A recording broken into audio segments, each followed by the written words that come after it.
ایک بہت senior officer Arshad کی والدہ کے پاس گئے ہیں. میں قرآن پاک پر حلف دے کر آپ سے بات کرنا چاہتا ہوں. بڑی گاڑی ہے, اس کی سیٹ سے ارشد کے کندھے نیچے ہیں. ارشد کی کمر میں گولی ہے. گولی کو کمر تک پہنچنے سے پہلے سیٹ میں سے گزرنا ہے. سیٹ میں کوئی سوراخ نہیں, پچھلی 2 سیٹ سے بڑی گاڑی ہے, کوئی سوراخ نہیں ہے. ارشد کو مار کے قتل کر کے گاڑی میں بٹھایا گیا. امیر عباس صاحب, آپ کو سر کیا ساری سچویشن کو دیکھ کر لگ رہا ہے, جس طرح کی رپورٹس آ رہی ہیں 3 گھنٹے تک ان کو رکھا گیا, جس طرح سے ان کے اوپر بدترین تشدد کیا گیا, کیا فائدہ ہے وقار کو, خرم کو؟ وہ ایسا کیوں کریں گے؟ کوئی نہ کوئی بینیفیشری تو ہے. دیکھیں, ایک تو کرن ایک بہت سینئر آفیسر ارشد کی والدہ کے پاس گئے ہیں اور انہوں نے ارشد کی والدہ سے, ارشد کے بچے وہاں موجود تھے, انہوں نے کہا کہ آپ قرآن پاک لے آئیں. میں قرآن پاک پر حلف دے کر آپ سے بات کرنا چاہتا ہوں کہ میرے لیے یہ کیس ڈیوٹی نہیں ہے. میرے لیے یہ کیس ایک ہیومن اینگل کی ایک بہت بڑی مظلومیت کی کہانی ہے اور میں اس کو بیونڈ مائی ڈیوٹیز جا کے اس کو ریزالو کرنا چاہتا ہوں. جو ٹیم ہماری اس پر کام کر رہی ہے اس میں ایک آفیسر جو ایف آئی اے سے گئے ہیں, ڈاکٹر اطہر وحید. جی, ڈاکٹر اطہر وحید نے تقریباً 7 سال تک اسی سے, یعنی پولیسنگ میں ریلیونٹ ان کی کوالیفیکیشن ہے, پاکستان سے باہر ان کی پی ایچ ڈی اسی میں, دنیا کی 3 بہترین پولیس فورسز کے ساتھ انہوں نے کام کیا ہے. بہت اپ رائٹ اور ڈیڈ آنےسٹ آفیسر ہے, ان کی جو پولیس میں ریپوٹیشن ہے. میں امید کرتا ہوں کہ ان کے اس ٹیم کا حصہ ہونے کی وجہ سے یہ کیس کنکلوڈ ہوگا. اب میں آپ کو اس کیس میں ایک بڑی اہم چیز آپ سے شیئر کرنا چاہوں گا جو شاید لوگوں کے نالج میں نہیں ہوگی.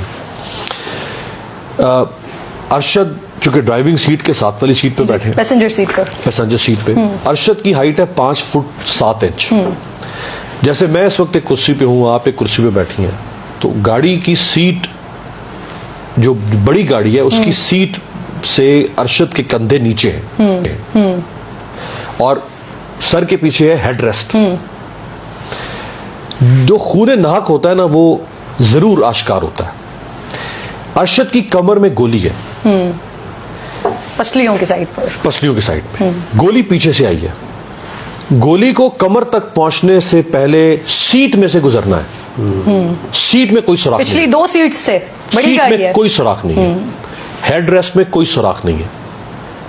اس کا مطلب ہے کہ ارشد کو مار کے قتل کر کے گاڑی میں بٹھایا گیا. اور جیسے بتا رہے ہیں سینیٹر صاحب, یہ گورنمنٹ کو وربلی کنوے کر دیا گیا ہے کہ یہ ٹارگٹ کلنگ ہے. منڈے کو ہماری ٹیم یو اے جا رہی ہے, وہ تقریباً 3 سے 4 دن وہاں قیام کرے گی.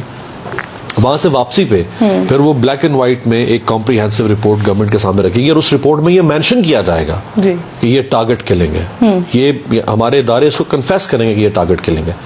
اب اس میں جو اہم ترین کردار ہے وہ خرم ہے اور اس کا بھائی وقار. لیکن خرم چونکہ بالکل ساتھ تھا, وہ اون کر رہا ہے کہ میں ساتھ تھا. ہماری ٹیم جو یہاں سے گئی, انہوں نے خرم کو لیا, وہ اس کرائم سین پر گئے. کرائم سین پر جا کے اس کرائم کو ریکنسٹرکٹ کیا گیا, اس سے سمجھا گیا کہ یہ کرائم کس طرح سے ہوا. وہ ابھی بھی اسی اسٹیٹمنٹ پر قائم ہے جو ڈے 1 پہ تھا. لیکن یہ جو میں نے آپ کو بھی ڈیولپمنٹ بتائی ہے اس کے بعد, اور یہ جو ٹارچر کی آ رہی ہے سٹوری سامنے, جیسے ڈاکٹر صاحب کہہ رہے تھے کہ اس میں ضرور خرم یا اس کے بھائی وقار اس تشدد کے بعد تو خرم کا بیان جو ہے وہ کانفلکٹ کر جاتا ہے نا. لیکن وہ کہاں گیا؟ کینیا کی پوسٹ مارٹم رپورٹ میں کوئی تشدد نہیں.